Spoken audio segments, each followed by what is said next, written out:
News చూస్తున్నారు. అఘోరి శ్రీనివాస్ కు big shock తగలబోతోందా? ప్రస్తుతం దీనికి సంబంధించిన డిస్కషన్ జరుగుతుంది. తెలంగాణ మహిళా కమిషన్ కు రాధిక అనే మహిళ ఫిర్యాదు చేశారు. తనను అఘోరి శ్రీనివాస్ పెళ్లి పేరుతో వాడుకొని వదిలేశాడంటూ మహిళా కమిషన్ కు ఫిర్యాదు చేశారు. ఆమె తన జీవితం నాశనం చేసి వర్షిణి యువతని పెళ్లి చేసుకున్నాడంటూ ఆరోపించడం జరుగుతోంది. సదరు మహిళ అమాయక మహిళల జీవితాలతో అఘోరి చెలగాటం ఆడుతోంది అంటూ కూడా కంప్లైంట్ ఇచ్చింది. నగ్న పూజలు చేయిస్తానని చెప్పి మోసం చేశాడంది సదరు బాధితురాలు. నగ్న పూజల కోసం 9 లక్షలు తీసుకున్నారంటూ ఆరోపించడం జరుగుతోంది. ఇప్పటికే మోకిలా పిఎస్ లో అఘోరిపై కేసు నమోదైంది. బిఎన్ఎస్ సెక్షన్స్ 308, 301, 351, 352 కింద కేసు నమోదు చేసిన పరిస్థితి.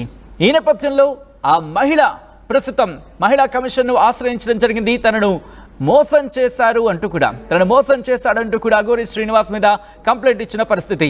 ఈరోజు ఉదయం అఘోరి శ్రీనివాస్ వర్షిణిని పెళ్లి చేసుకున్న పరిస్థితి. ఆ తర్వాత ప్రస్తుతం తనని మోసం చేసి ఇంకో మహిళను పెళ్లి చేసుకున్నారంటూ అఘోరిపై కంప్లైంట్ ని రిజిస్టర్ చేయడం జరిగింది రాధిక అనే మహిళ. సో ఈ అంశానికి సంబంధించి ప్రస్తుతం ఇన్వెస్టిగేషన్ ఎంతవరకు వచ్చింది, పోలీసులు ఎటువంటి యాక్షన్తో ముందుకు వెళ్తున్నారు, అట్ ద సేమ్ టైం మహిళా కమిషన్ ఎటువంటి రెస్పాన్స్ ఇచ్చింది తెలుసుకునే ప్రయత్నం చేద్దాం. మా ప్రతినిధి పెట్రీషియా అప్డేట్స్ అందించేందుకు సిద్ధంగా ఉన్నారు. పెట్రీషియా, ఇటు మహిళా కమిషన్ కు సదరు బాధిత మహిళ ఫిర్యాదు ఇచ్చిన నేపథ్యంలో మహిళా కమిషన్ ఏమంది? రోజు రోజుకి అఘోరి శ్రీనివాస్ కి బిగ్ షాక్లు తగులుతున్నాయి. మరోవైపు కూడా అతని గుట్టంతా కూడా ప్రస్తుతం రట్ అవుతున్న పరిస్థితి కనిపిస్తుంది. తెలంగాణ మహిళా కమిషన్ లో రాధిక అన్న మహిళ ఫిర్యాదు చేసింది. మరోవైపు అఘోరి శ్రీనివాస్ అనే వ్యక్తి నన్ను మోసం చేశారు, పెళ్లి చేసుకొని మరి నన్ను వదిలేసి మరో మహిళతో కలిసి తిరుగుతున్నారు, వివాహం చేసుకున్నాడంటూ కూడా ఆ మహిళా కమిషన్ లో ఫిర్యాదు చేయడం, ఆ తర్వాత పూర్తిగా నిన్న ప్రెస్ మీట్ ఇచ్చి కూడా శ్రీనివాస్ అనే వ్యక్తి అమాయక ప్రజలతో చెలగాటం ఆడుతూ ఉంటారు, మరోవైపు నన్ను పెళ్లి చేసుకొని కూడా మోసం చేసి ఒక విగ్రహం నా చేతికిచ్చి దీంట్లోనే నన్ను చూసుకో అంటూ వ్యక్తులుగా ఎగతాళి చేసి నన్ను వెళ్ళిపోయాడు, నన్ను అర్ధాంతంగా మోసం చేసి రోడ్డు మీద వదిలేస్తానంటూ ఆ మహిళ చెప్పుకొచ్చింది. మరోవైపు కూడా నా జీవితాన్ని సర్వనాశనం చేశాడు. ఇప్పుడు వర్షిణి అనే యువతిని పెళ్లి చేసుకున్నాడు. వర్షిణి కూడా సుమారుగా అన్ని కూడా తెలుసు.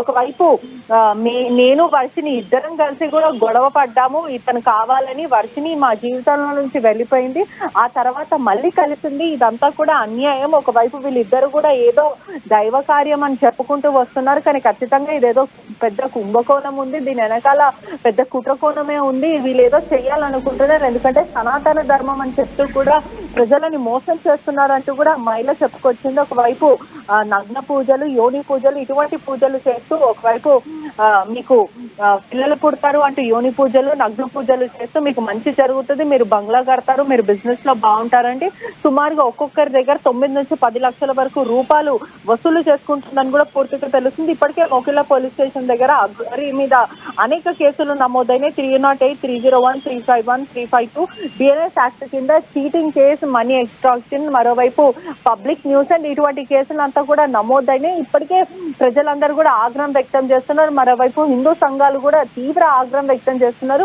ఇటువంటి వాళ్ళు సనాతన ధర్మం గురించి మాట్లాడే అధికారం కూడా లేదు, వీళ్ళు భ్రష్టు పరిచేస్తున్నారు, హిందుత్వాన్ని కూడా కించపరుస్తున్నారు. ఇటువంటి వాళ్ళు అఘోరి తత్వంలో ఎక్కడ కూడా పెళ్లి చేసుకోవాలి అనే ఒక రూలే లేదు. అటువంటిది ఈమె ఒక పెళ్లి కాదు, 2 పెళ్లి కాదు, కేవలం 3 పెళ్లిళ్ళు కూడా చేసుకుంది. ఇటువంటి వాళ్ళకి శిక్ష పడాలంటూ కూడా పలువురు మాట్లాడుతున్నారు. మరోవైపు వర్షిణి కూడా తను చెప్తున్న ప్రకారం చూసుకుంటే కూడా నేను ఇష్టపడి వచ్చాను, నా అంతలు ఎవరు బలవంతం లేదు అంటూ వర్షిణి చెప్పుకొస్తుంది. వర్షిణి పేరెంట్స్ మాత్రం ఇతను పెద్ద మోసగాడు, మా అమ్మాయికి తగిన వ్యక్తి కాదు, అఘోరి అని చెప్పుకుంటా వచ్చి మా ఇంట్లో కొన్ని రోజులుంటే అమ్మాయిని మాయమాటలు చెప్పి మరి నాశనం చేశాడు అంటూ కూడా.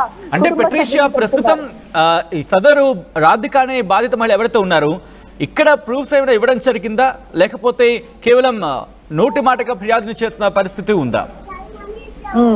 ఇప్పటికే చూసుకుంటే రాధిక అన్న మహిళ కూడా ఏదైతే అఘోరితో ఉన్న పర్సనల్ ఫోటోస్ కానీ, పర్సనల్ కాల్ రికార్డింగ్, చాట్స్, ఇవన్నీ కూడా ప్రస్తుతం మహిళా కమిషన్ కి కానీ పోలీసులకు కూడా నేను ఫిర్యాదు చేస్తాను అంటే ఇప్పటికే మహిళా కమిషన్ లో తను ఫిర్యాదు చేసింది. మరోవైపు పోలీస్ స్టేషన్ నుండి కూడా నేను ఆధారాలంతా కూడా పెన్ డ్రైవ్ లో ఇస్తానంటూ కూడా ఆ మహిళ చెప్పుకుంటూ వచ్చింది. మరోవైపు ఒక కాల్ రికార్డింగ్ కూడా బయట వచ్చింది, పూర్తిగా అందరు కూడా విన్నారు. దాంట్లో ఐ లవ్ యూ, నేను నిన్నే పెళ్లి చేసుకుంటాను, నువ్వు లేని నేను ఉండలేను అంటూ అఘోరి మాట్లాడి మాట్లాడడం, సేమ్ మాటలు కాపీ పేస్ట్ గా వర్షినికి చెప్పడం, ఇలా మహిళలందరినీ కూడా బలివేస్తుంది. ఒకవైపు వాళ్ళని ఏదో కార్యానికి యూజ్ చేసుకోవాలని కూడా పూర్తిగా అనుకుంటుందంటున్నారు. మరోవైపు ఇంకో మహిళ మాత్రము 10 లక్షల వరకు నా దగ్గర డబ్బులు తీసుకున్నారు, పిల్లలు పుడతాలంటూ కూడా మోసాలు చేశారు, ఇటువంటి వాళ్ళని ఖచ్చితంగా నమ్మకూడదు అంటూ పూర్తిగా అయితే చెప్తున్నారు. ఏదేమైనప్పటికీ కూడా అఘోరి వచ్చింది మొదట సనాతన ధర్మాన్ని కాపాడుతానంటూ ఒక సికింద్రాబాద్ అమ్మవారి టెంపుల్ దగ్గర అక్కడ ఏదైతే అమ్మవారి టెంపుల్ దగ్ధం చేసి ఒక వ్యక్తి మొత్తం హల్చల్ చేశారో ఆ క్రమంలో తను అక్కడికి వచ్చింది. తను ఆ సమయంలో చాలా అమ్మవారి రూపంలో మాకు అనిపించిందని కొంతమంది చెప్పుకుంటూ వచ్చారు. ఇప్పుడు వాళ్ళే తన అమ్మవారి రూపం కాదు, తన అఘోరి కాదు, ఫేక్ అఘోరి, ఇటువంటి వాళ్ళని ఎవరు కూడా ఎంకరేజ్ చేయొద్దంటూ కూడా తీవ్ర ఆగ్రహం వ్యక్తం చేస్తున్నారు. రైట్, అంటే ఇప్పుడు ప్రస్తుతం మహిళా ఫిర్యాదు నేపథ్యంలో అఘోరి శ్రీనివాస్ను శ్రీవాస్ని వీళ్ళిద్దరి మధ్య మార్నింగ్ పెళ్లి జరిగిన సందర్భం ఉంది కాబట్టి వీళ్ళిద్దరిని ప్రస్తుతం తెలంగాణకు తీసుకొచ్చే ప్రయత్నాలు ఏమైనా జరుగుతున్నాయి అనుకోవాలి. ఇక్కడ తెలంగాణ మహిళా కమిషన్ రంగంలోకి దిగే అవకాశం కనిపిస్తుందా పూర్తి స్థాయిలో?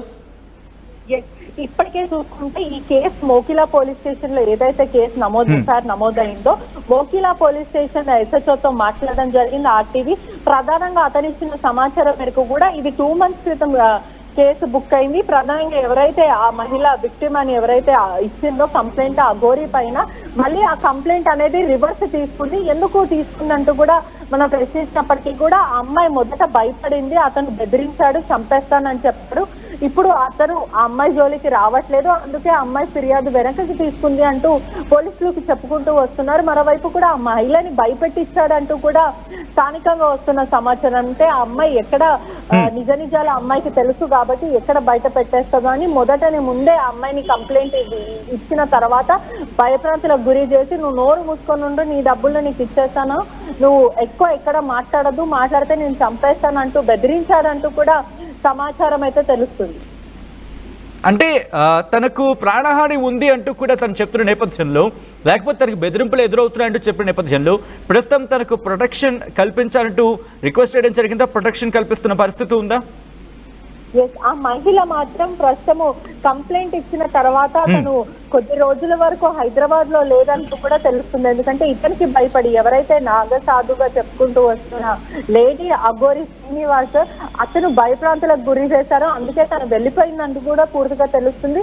పోలీసులు కూడా దాని తర్వాత కాల్ చేసి ఎందుకని కేసు పెట్టావు, దీని గురించి మేము అతన్ని విచారిస్తాం, ప్రస్తుతం అతను అబ్స్కాండింగ్ లో, ఎందుకంటే ఇప్పటికే చూసుకుంటే నాగసాధు ఒక దగ్గర ఉండే వ్యక్తి కాదు, పూర్తిగా కూడా తీర్థయాత్రలకు వెళ్తూ ఉంటారు, గుడిలకు వెళ్తూ ఉంటాడు. కాబట్టి పోలీసులకు కొంచెం అతన్ని ట్రేస్ చేయడానికి ఇబ్బందిగా అనిపించింది. అయినప్పటికీ కూడా పోలీసులు యాక్షన్ తీసుకునే సమయంలో ఆ మహిళ తిరిగి రావడం, ఆ తర్వాత కంప్లైంట్ వాపస్ తీసుకోవడం, ఇదంతా కూడా పూర్తిగా జరిగింది. ఏదేమైనప్పటికీ కూడా ఖచ్చితంగా అఘోరిని అరెస్ట్ చేసే అవకాశాలు రంగం సిద్ధమవుతుందనే చెప్పొచ్చు. ఎందుకంటే ఇప్పటికే పబ్లిక్ న్యూసెన్స్ కాకుండా అనేక మంది మీద మనీ ఎక్స్ట్రాక్షన్ చేయడం, ఒకవైపు యోని పూజలు అంటూ నగ్న పూజలు అంటూ కూడా ప్రజలను భయప్రాంతులకు గురి చేయడం, లక్షలు డబ్బులు దండుకోవడం, ప్రజల నమ్మకాలతో కాసులుగా డబ్బులు వసూలు చేసుకుంటుందని కూడా పూర్తిగా తెలుస్తుంది. అంటే ఇదంతా కూడా కాసులకు కక్కుర్తిపడి నాగసాధు ఇదంతా చేస్తుందంటూ కూడా పూర్తిగా తెలుస్తుంది. మరోవైపు కూడా వర్షిని ఫేమస్ అవ్వడానికి మాత్రమే ఇదంతా చేస్తుంది. గతంలో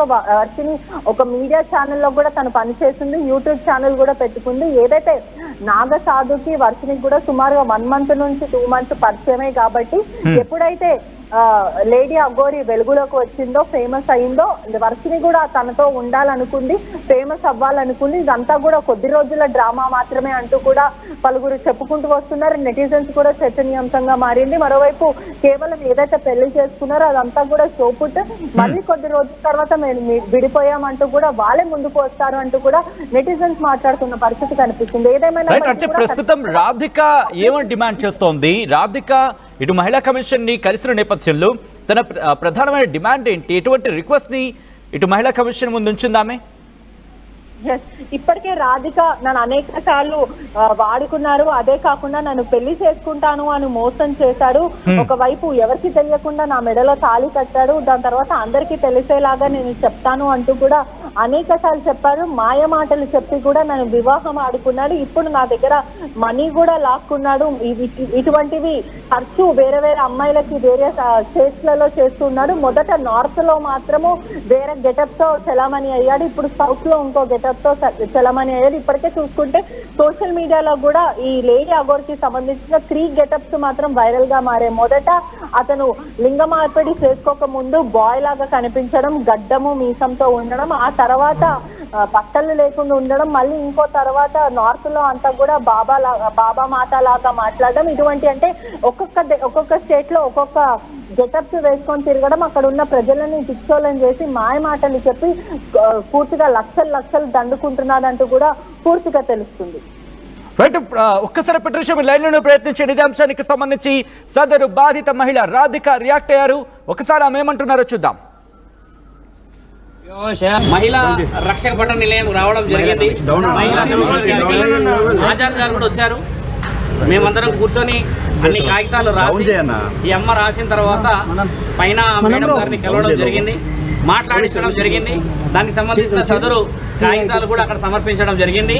వాళ్ళు కూడా నెక్స్ట్ స్టెప్ ఏం తీసుకుంటున్నారు అనేది రేపు మళ్ళీ రమ్మని చెప్పారు.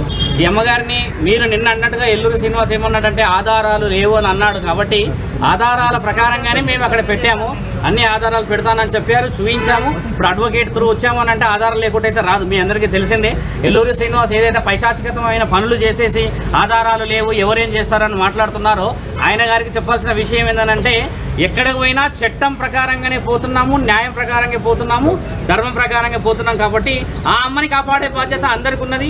ఈ రోజు ఇక్కడ మహిళా సంఘాల దగ్గరికి వచ్చాము. తర్వాత రేపు వేరే విషయాలలో కూడా మేము న్యాయపరంగానే వస్తాము. ఇప్పుడు వర్షిని వాళ్ళ పేరెంట్స్ వచ్చారు, వర్షిని వాళ్ళ నాన్నగారు వచ్చారు, వాళ్ళు మాట్లాడారు మాతోని, వాళ్ళ అన్నగారు వచ్చారు, ఇంకొక వాళ్ళు ఇప్పుడు మేడంతో కూడా వాళ్ళు మాట్లాడుతున్నారు. అక్కడ మంగళగిరికి వెళ్ళేసి కూడా ఉమెన్ కమిషన్లో కూడా మాట్లాడాల్సిన అవసరం ఉందని చెప్పారు వాళ్ళందరూ. కాబట్టి మీ అందరికీ కూడా తెలియజేయాల్సిన విషయం ఏంటంటే శ్రీనివాస్ చేస్తున్నదంతా ముమ్మాటికి అవాస్తవము. ఇంకో విషయం నాకు నిన్న రాత్రి తెలిసిన విషయం ఏంటంటే చాలా మందిని అయినా నన్ను ఎవరన్నా అడ్డుకుంటే చేస్తే మంత్రాలతోని లేకపోతే యంత్రాలతోని నేను అది చేసేస్తా చేతబడి చేసేస్తా అంటున్నాడంట. ఎల్లూరి శ్రీనివాస్కి నేను చెప్తున్నాను, మిగతా యావత్ భారతదేశంలో ఉన్న అఖండ ప్రజలకు చెప్తున్నాను, ఆయనకి ఏమీ రాదు. ఆ మంత్రాలు తంత్రాలు అని చెప్పేసి మిగతా అధికారులు ఎవరు భయపడుతున్నారంట, ఆయనకు అలా లేదు. ఈ రోజు సాయంత్రం నేను 7 గంటలకి కాశీ క్షేత్రం నుంచి కూడా ఒక ప్రెస్ నోట్ రిలీజ్ చేపిస్తాను, అక్కడ అఖాడాల నుంచి చేస్తానన్నారు. మీ అందరూ కూడా చెప్పేది ఏంటంటే ఆయనకు మంత్రాలు వచ్చేసి తర్వాత ఇంకేదో చేసేస్తాడని అలాంటి భయాలు పెట్టుకోకండి. నేను శివరుద్ర సాధువుని, నేను ఒక సాధకుడిని, నాతో పాటు ఎందరో గురువులు సాధువులు పీఠాధిపతులు మతాధిపతులు అందరూ మద్దతుగా ఉన్నారు. అందరూ బయటికి రావాలని లేదు. కాబట్టి ఏంటంటే శ్రీనివాసు చెప్పే ఆ మంత్రాలకు చింతకాయలు రాలవు. ఆయన న్యాయపరంగా రావాలి. జెండర్ మార్చుకొని బ్రీస్ట్ ఇంప్లాంట్ చేసి ప్రాస్టిట్యూషన్లో ఉన్నాడన్న విషయం కూడా నిన్న రాత్రి తెలిసింది. నిన్న వాళ్ళ ఇంటి నుంచి నాకు ఫోన్ వచ్చింది, ఆయనను వదిలిపెట్టమని చెప్పేసి. మా నాన్నగారు ఇలా పెళ్లి చేసుకుంటే ఏమవుతుందని చెప్పేసి ఊరు నుంచి ఫోన్ వచ్చింది.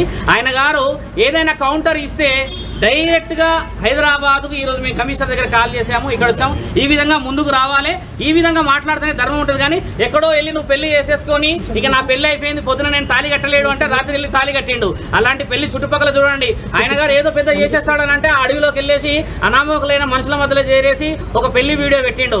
పురుషాంగం లేని నీకు పెళ్లి అవుతుంది, ఆ పెళ్లికి విలువ లేదని తెలుసు. శాసన గ్రంథాల్లో లీగల్గా కూడా ఉంది.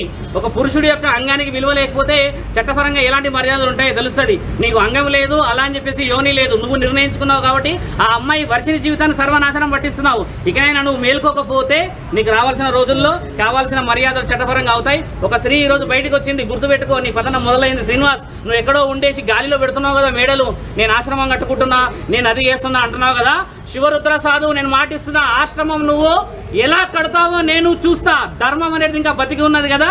సాధు సంతులందరినీ ఏకం చేసి నీ పతనం పట్టకపోతే నా పేరు శివరుద్ర సాధువు కాదు. అఘోరా తత్వం వేసుకొని, జుట్టు వేసుకొని, రుద్రాక్షలు వేసుకొని, చితాభస్మం వేసుకొని నా తండ్రి పేరును అపవాద చేస్తే ఊరుకునే ప్రసక్తే లేదు. నీ రుద్రాక్షలు నేను దింపకపోతే నా పేరు శివరుద్ర సాధువు అనేది మార్చుకుంటా. ఆ అమ్మాయి ఈ రోజు బయటకు వచ్చింది, కేవలం ఒక భక్తిని ఒక ధర్మాన్ని మీరందరూ ఉంటారని చెప్పేసి కదా. ఆ అమ్మాయి కూడా నేను మాట ఇచ్చాను, వారం నుంచి 10 రోజుల్లో ఆయనకు సంబంధించిన వివరణలు అందించి చట్టపరంగా ముందుకెళ్తామని చెప్పేసి ఆజాద్ గారు కూడా వచ్చారు. ఈ ఆజాద్ గారు మాట్లాడింది చట్టపరంగా రావాలని చెప్పి. ఏదైనా కూడా కూడా ఎంత వివరంగా మేము చెప్తున్నాము. నీకేంది ధైర్యం లేక ఎక్కడో గుహల్లోకి వెళ్ళి చెట్లలోకి వెళ్ళి వీడియోలు పెడుతున్నావు కదా, లైవ్గా వచ్చి మాట్లాడమంటే కొందరు వ్యక్తులతో మాట్లాడుతున్నావు. డిబేట్కి ఎందుకు రావట్లేదు? ప్రశ్న జవాబులు ఇచ్చడానికి ఓపిక లేదా నీకు? ఆ అమ్మాయిని మోసం చేస్తున్నావు. అపంశుభం తెలియ ఆ తల్లిదండ్రులు నేను రాగానే కాళ్ళ మీద పడి ఇంత ఏడుస్తున్నాడు ఆయన. నిన్న నైట్ వాళ్ళ అమ్మకి అక్కడ ఫిట్స్ వచ్చిందట ఆ పెళ్లి వీడియో చూసేసి. ఇలాంటి వాళ్ళ ఉసురు ముట్టి దస్తావు, నువ్వు గుర్తుపెట్టుకో. నిన్ను కన్న తల్లిదండ్రుల ఏలూరు శ్రీనివాస్ అని చెప్పేసి నీ ఊర్లో నీకు విలువలేదు.